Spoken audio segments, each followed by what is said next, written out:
Hello, everyone, and welcome to ITACA Connect. This space is for conversations that bridge science and practice, where experts that are part of our network share insights, experiences, and lessons learned from the field. The collaboration starts through a blog entry published in our website. Today, we are engaging in the topic that comes from the entry Kickstarting Blue Carbon: Why Timing and Community Matter. Today's conversation explores how blue carbon ecosystems, mangroves, seagrasses, and salt marshes can support climate mitigation, coastal protection, and resilient livelihoods. We'll also be grounding this discussion in practical lessons, what it actually takes to design and implement projects that work in real-world contexts.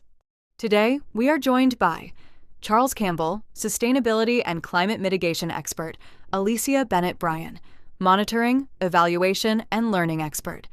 They will be sharing from their perspective and expertise about this topic. Welcome, everyone.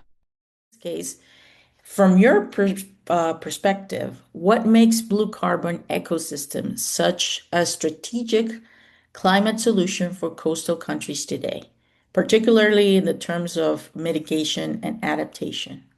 Okay. Yeah, thanks, Carla. I think first I'll probably just give a bit of background context as to who I am. So I've worked in sustainability for about 15 or so years, initially on adaptation and more recently in mitigation, sort of looking at net zero. And as part of that, that's led me to looking into nature-based solutions, typically forestry projects. And as part of that journey, I've sort of learned about the co-benefits of these types of projects, offsetting projects. And it's become quite clear that this is a major differentiator for different forms of nature-based offsets, which is where blue carbon's really excelled. So, I mean, why this matters now? I mean, effectively, the wider context, I think the data shows that we're losing a few percent per year of coastal ecosystems, which includes mangroves and seagrass. And that's obviously costing us emissions and loss of natural protection from floods and storms, as well as biodiversity. And this is a particularly critical issue in small island developing states that you would find in the Caribbean, which are obviously highly vulnerable to climatic events, and there's a strong dependence on coastal ecosystems in these situations. But so obviously looking beyond that, I mean, the benefits, why now, like carbon sequestration, long-term carbon sequestration, climate adaptation in the form of protecting coastal environments, mangroves, reduce the impact of waves and storms. But I think there was a study saying it was about 75% of the strength of waves hitting coastlines is reduced if there are mangrove ecosystems in place, which is obviously massive.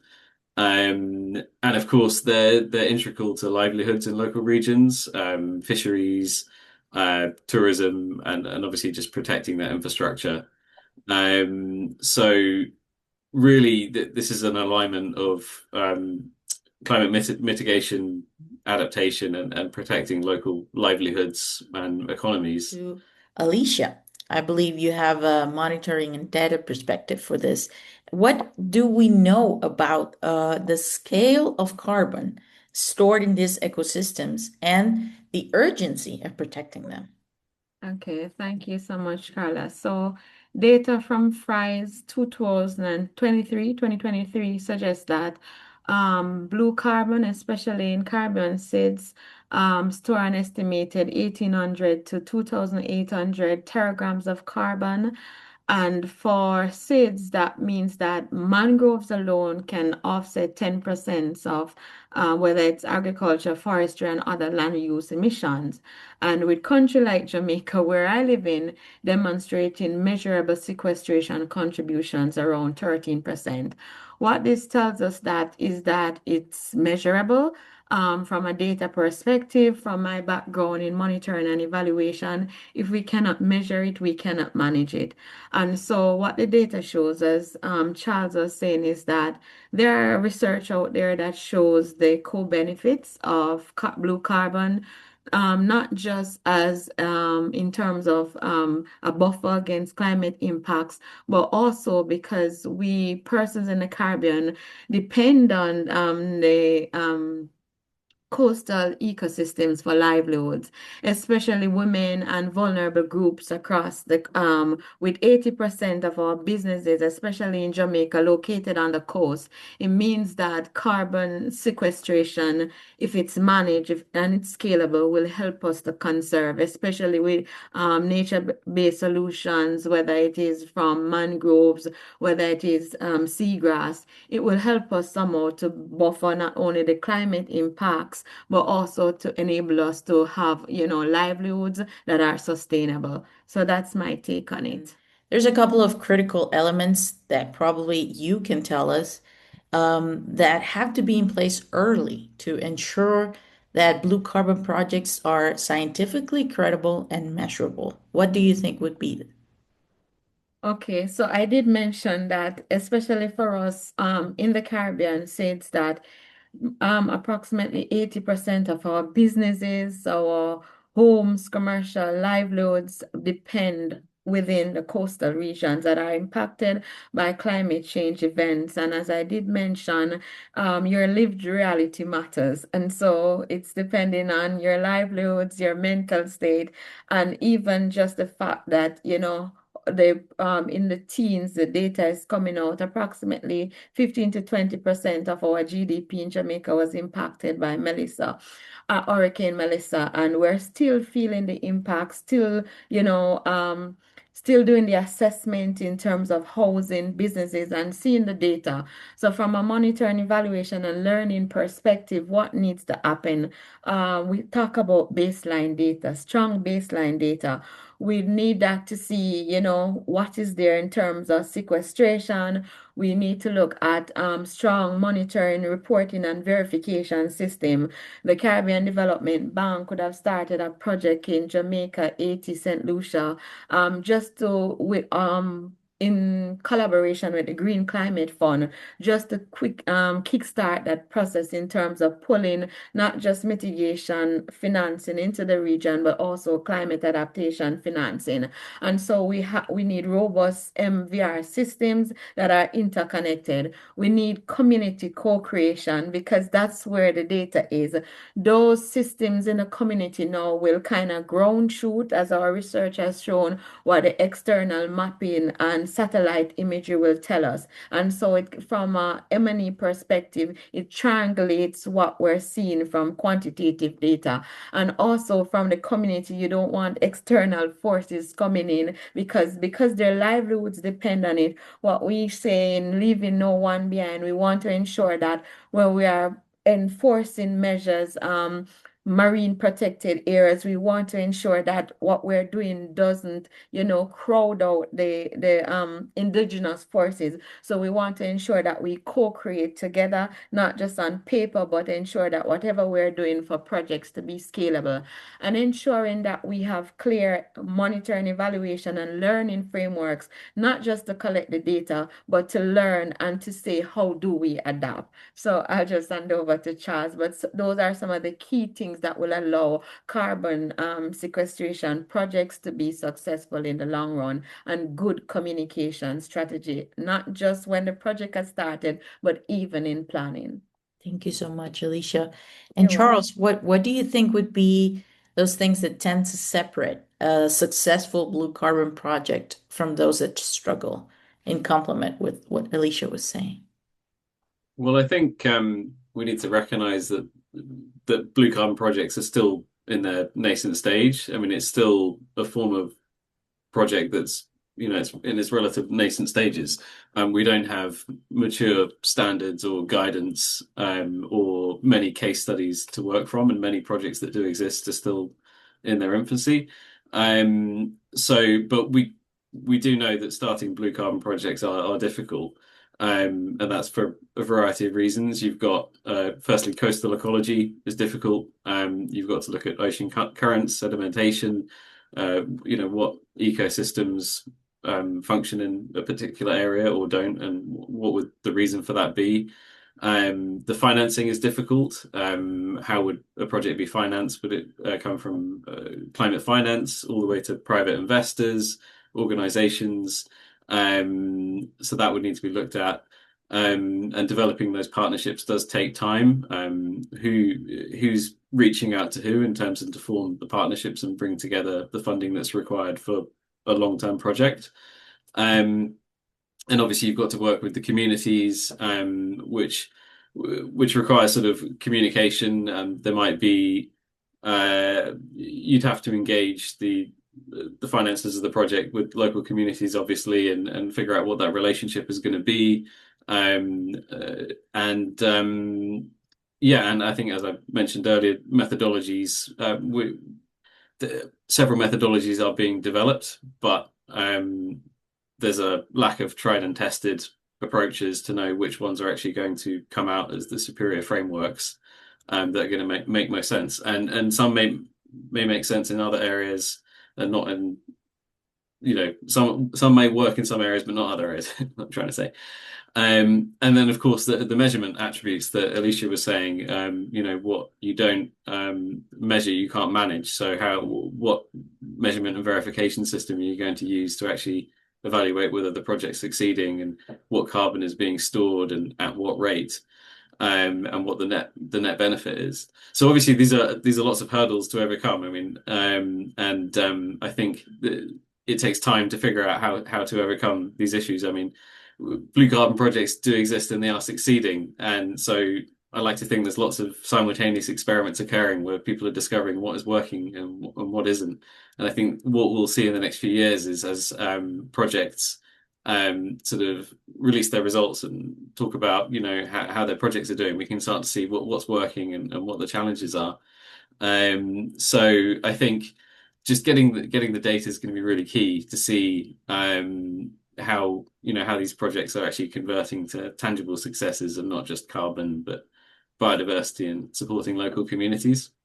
And going on that same line that you're mentioning about communities, that they are at the core of this, do you think there's concerns or trade-offs that those coastal communities usually raise about blue carbon as they're introduced to these initiatives?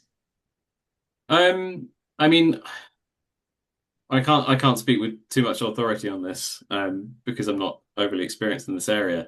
But I imagine key issues would be how this would affect the local community's current situation with regards to fishing, use of ecosystem services, how is the land and nearshore actually already integrated into daily economic life. So that is obviously something that would need to be understood. And then questions over ownership. So who would own a blue carbon project ownership sites? Would they be owned by the local community, the government, or a private investor, or shared? And then who would actually have control over those areas as well? And then you've got question marks over sort of how they're going to be funded long term and who would be responsible for ensuring the projects reach fruition. So I think sort of if poorly managed, the combination of these factors could create apprehension or uncertainty that may encourage skepticism, which is why it needs to be delicately addressed and the community needs to be engaged clearly from the beginning, so the stakeholders understand the pathway to where they're heading. In Alicia's experience, what do you think is the strength of the monitoring systems in a long-term project success, in this case of the community participation? Okay, thank you so much. And as Charles mentioned, we're not experts in blue economy or blue carbon, but from a nature-based solutions perspective, based on my experience, Charles did mention the fact that, communities eke out a livelihood from whether it's terrestrial or coastal ecosystems. And so if their livelihoods are threatened, then there'll be pushbacks. And so having a relationship or engagement with the community will, augur well in the long term. And so you'd have to do participatory monitoring mechanisms, co-creation, just to ensure that whatever donor partner, whatever implementing entity, whether it's from the state or local NGOs, that there's good interrelationship with the communities from the onset. And so they're engaged in every aspect from before project design. One of the key elements from a monitoring and evaluation and learning perspective is the inclusion lens. And so whether you're doing a gender assessment, gender analysis, how power relations, who control resources, as Charles mentions, because what other projects have done in the past, the learning from monitoring and evaluation will definitely augur well for this new, as he said, it's nascent, so we don't know fully well because they're not examples maybe in the Caribbean, but in Africa or the Pacific, there may be examples. So how have they engaged? What are the IPCC standards that are there that should, guide the metrics for measurement, the metrics for costing? Are they within the country itself? Are there the national determined contributions are metrics there to measure carbon sequestration? So, are the policies and the legislative framework in place to protect local communities? And so these are a number of things to unpack to help track ecosystem changes, especially in communities, so they do not feel that they're encroached upon, so they will push back, and then you have to build trust and accountability mechanisms in place. So, engagement is a must. So communities are actively involved in baseline data collection, especially gender and social inclusion lens, and towards decision making. So who own ownership of resources to support long-term conservation efforts and mitigation emission efforts in terms of data collection. So those are my key takeaways in terms of community involvement. What would be the policies or financing or technical gaps that you probably have seen that can be addressed so that these initiatives can be scaled?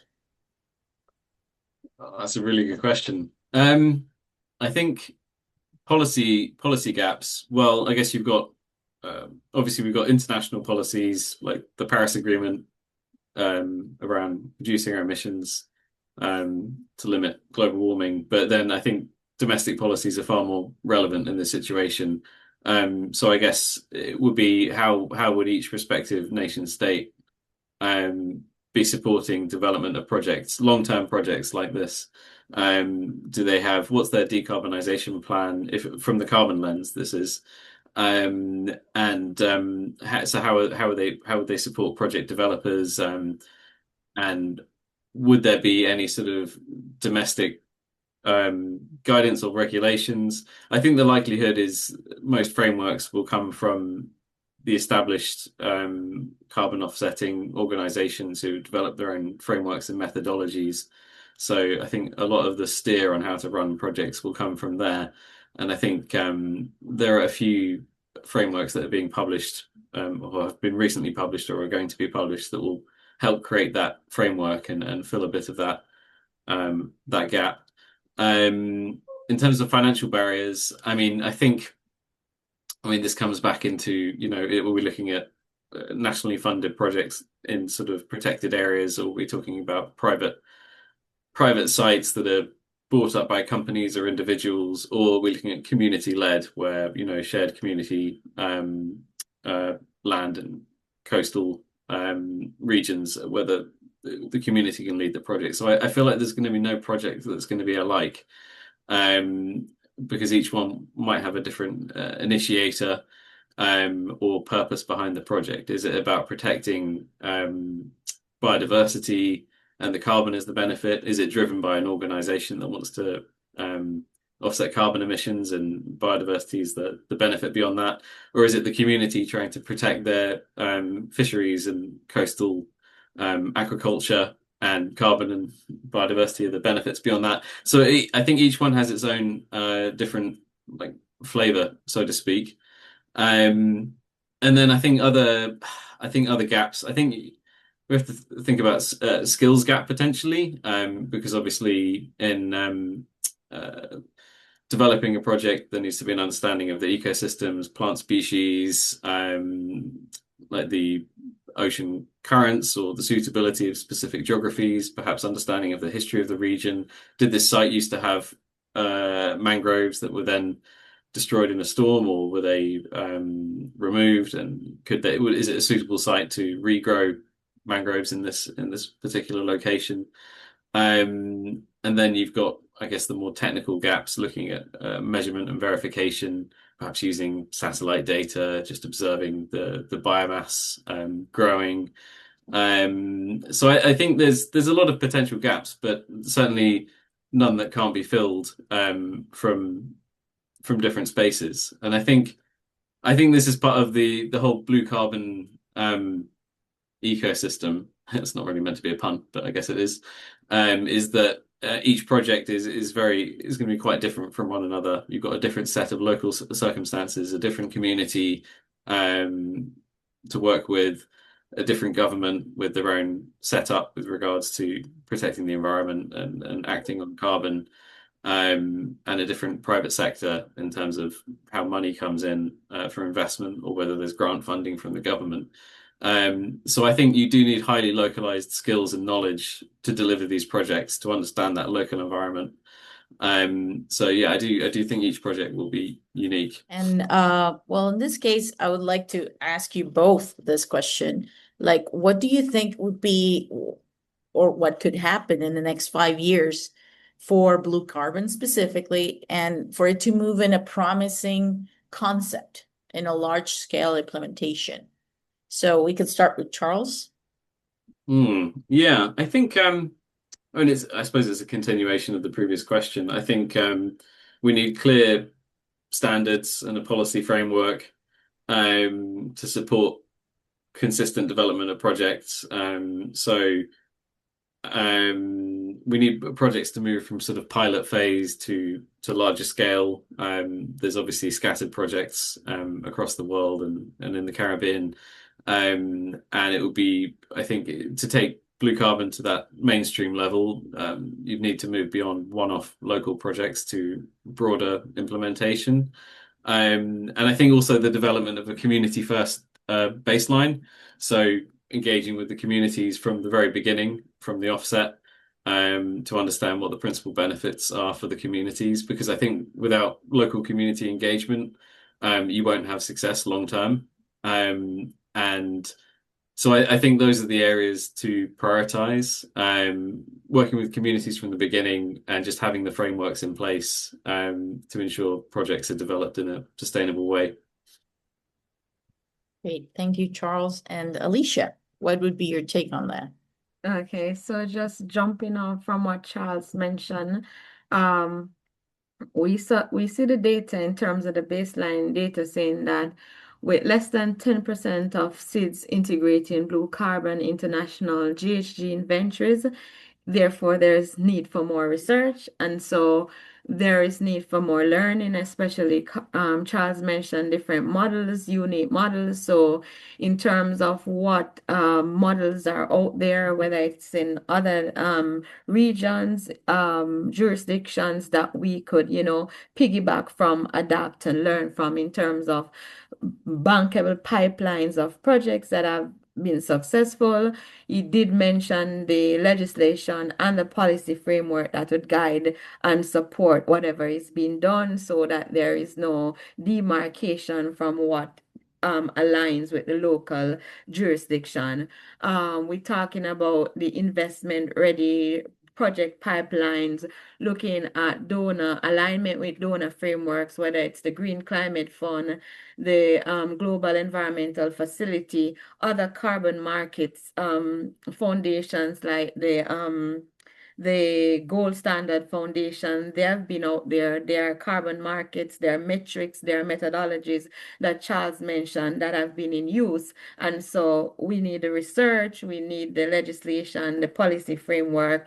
We need countries in the SIDS, like Caribbean SIDS, to integrate blue carbon metrics indicators in their nationally determined contributions with measurable targets. And going back, if you cannot measure it, you cannot manage it. And then across the region, with support from the banks in terms of the international development banks, we need pipeline financing. So, build out regional monitoring, reporting, verification systems that are standardized and interconnected, that, it speaks to Latin America, the Caribbean, across CARICOM, the OECS in terms of the, from our region in terms of organization, of the states that are in the Eastern Caribbean, and CARICOM talking to each other. We talk about strong community-led conservation models, and so co-creation at the community level will definitely support trust and buy-in. And from a monitoring results perspective, we need to build the indicator frameworks for these project designs that will translate into climate finance access. And as Charles had mentioned, who manages it, so no one is left behind and no one feel robbed or raped of the resources that is in their backyards. And finally, from my perspective, gender and social inclusion lens and a planned communication strategy at the onset that is collaborative and build trust, respect, and reciprocity across the different actors and partners.